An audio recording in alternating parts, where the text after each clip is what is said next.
জুবিন গাৰ্গে লুৰিণজ্যোতি গগৈৰ দলটোক কি কৈছিল সেই কথাক লৈ মুখ্যমন্ত্ৰীৰ মস্কৰা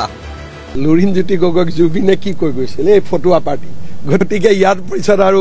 মই ভাবো যে লুৰিণজ্যোতি গগৈৰ নামৰ আগত ফটোৱাটো যোগ হৈ গৈছে কিন্তু এই কথাৰে মুখ্যমন্ত্ৰীয়ে মন ভাল লগোৱাটো ভাল দেখে জানো জুবিন গাৰ্গে বিজেপিক লৈও কৈ গৈছিল বহু কিবা কিবি বিজেপিক লৈ কি কৈছিল জুবিন গাৰ্গে সেয়া মনত ৰাখিব লাগিব জুবিন গাৰ্গৰ ভাষাত ফালি দিছিল বিজেপিক প্ৰথমে সেই জুবিন গাৰ্গৰ জনপ্ৰিয় গানটোৰে আৰম্ভণি কৰিছো সেই 2019 মানত বিজেপি চৰকাৰখনে জাপি দিয়া জাতিদ্ৰোহী কেবক লৈ যে উত্তাল প্ৰতিবাদ হৈছিল অসমত সেই সময়ত জুবিন গাৰ্গে লিখিছিল পলিটিক্স নকৰিবা বন্ধু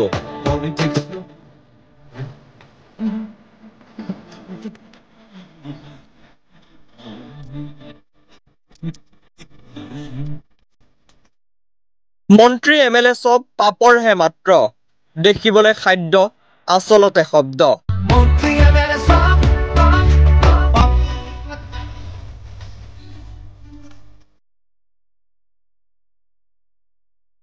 ক্ষমতাৰ জোৱাৰত আমি আছো মুগ্ধ জাগ্ৰত জনতাক কৰি দিশো ভ্ৰষ্ট পৰিৱৰ্তন শব্দটো শুনিবলৈ ভাল ঘেণ্টাডাল বৰ চোকা আছিল সেই গানৰ শব্দ বহুতৰ গা বেজবেজাই গৈছিল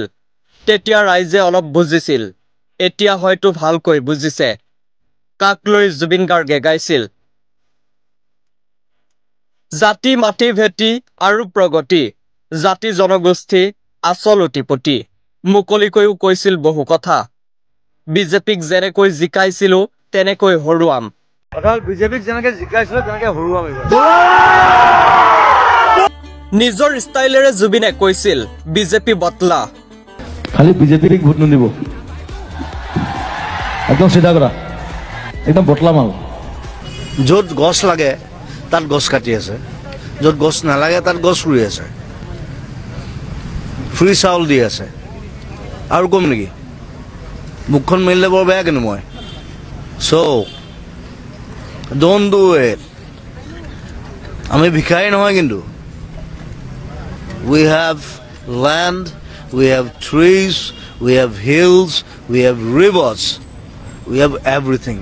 কা আন্দোলনৰ সময়ত চৰকাৰৰ বিৰুদ্ধে প্ৰতিবাদ কৰি হুংকাৰ দিছিল জুবিন গাৰ্গে বহু সময়ত মুকলিকৈ আহ্বান জনাইছিল জুবিন গাৰ্গে বিজেপিক ভোট নিদিব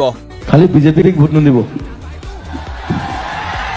কৈছিল সংবাদ মাধ্যমতো বিজেপিয়ে উল্টা পুল্টা কৰিছে বিজেপি উফৰি যাব এখন বিজেপি এসে বিজেপি উল্টো পাল্টা কৰছে প্ৰয়োজন হলে বিজেপি উড়ে যাবে এনেবোৰ কথাতে বহুবাৰ মুখ্যমন্ত্ৰীৰ আক্ৰমণৰ লক্ষ্য হৈছিল জুবিন গাৰ্গ বিহু কেইটালৈ পাতিব তাৰ সময় দিয়াৰ বিৰোধিতা কৰিছিল জুবিনে তেতিয়া মুখ্যমন্ত্ৰীয়ে কৈছিল আইন নমনা শিল্পী কোৰ্ট কাছাৰীলৈ দৌৰি থাকিব লাগিব প্ৰথম কথা যিসকলে আইন মনা নাই তেওঁলোকৰ ওপৰতো সাধাৰণভাৱে এফআইআৰ ৰেজিষ্টাৰ হ'ব কোৰ্টত অহা যোৱা কৰি থাকিব লাগিব কোনোবাই যদি আইনখন নামানে টিভিত লাইভ টেলিকাষ্ট ওলাই আছে তাৰমানে মই আইন ভায়োলেট কৰিছোঁ গতিকে ষ্টেজত গৈ পুলিচে দিগদাৰী নকৰে কিন্তু প্ৰতিজন টিভিত যাকে আমি 11:30টাৰ পাছত দেখিছোঁ সকলোৰে নামত একোখন এফআইআৰ হ'ব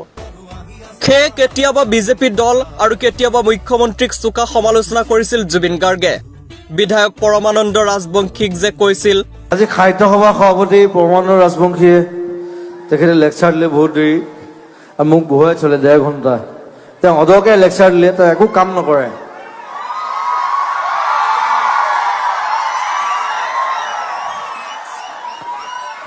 তেওঁ এবাৰ গুৱাহাটী সাহিত্য সভাত মোক মাতি লৈ গ'ল ক'লে মোক জুবিন মই চব স্পষ্ট কথা কওঁ দেই মোৰ লোক ধাক একো নাই তেওঁ মোক মাতি লৈ গ'ল যে জুবিন তুমি আমাৰ পইচা পাতি নাই সাহিত্য সভা ঠিক আছে সাহিত্য সভা অ'কে মই যাম গৈ মই 1 ঘণ্টা এনেই গান গালো একো নাই অ'কে আমাৰ গুৱাহাটী মিউজিচিয়ানে বজাইছে সব মোৰ ভাই বন্ধু তাৰপিছত মোক এটা পেকেট এটা দিছে মস্ত পেকেট এটা দিছে সাহিত্য সভাত দেই মই কৈ আছো শুনক ইটছ ভেৰি ইণ্টাৰেষ্টিং মোক খং উঠা কাৰণ আছে সাহিত্য সভাত পেকেট এটা দিছে মস্ত বহাইছো কিতাপ দিছে মই কিতাপ দিলে ভাল পাওঁ গছ দিলে ভাল পাওঁ কিতাপ দিলে ভাল পাওঁ মই ঘৰত লৈ গ'লো ৰাতিপুৱা বাৰু কোনো নাই বাৰু মই সবকে ভাত খুৱাইছো সাহিত্য সভাই ভাত খোৱা নাই কিন্তু ময়ো খাইছোঁ আৱাজ অনলি ওৱান মই নিজে পৰঠা বনাইছোঁ তাৰপিছত পেকেটটো খুলিছোঁ তাত কিবা মুলতানী মিট্টি ফেচ ৱাছ হা যিবোৰ মোক নালাগে মই যিবোৰ ইউজ নকৰোঁ মই বোলো কিতাপ দিব লাগিছিলে ৱাই চ' পৰমানন্দ ৰাজবংশী মই আজি মই ডাইৰেক্টলি ইয়াৰ পৰা গালি পাৰিছোঁ ইয়াৰ পৰা He's doing bad.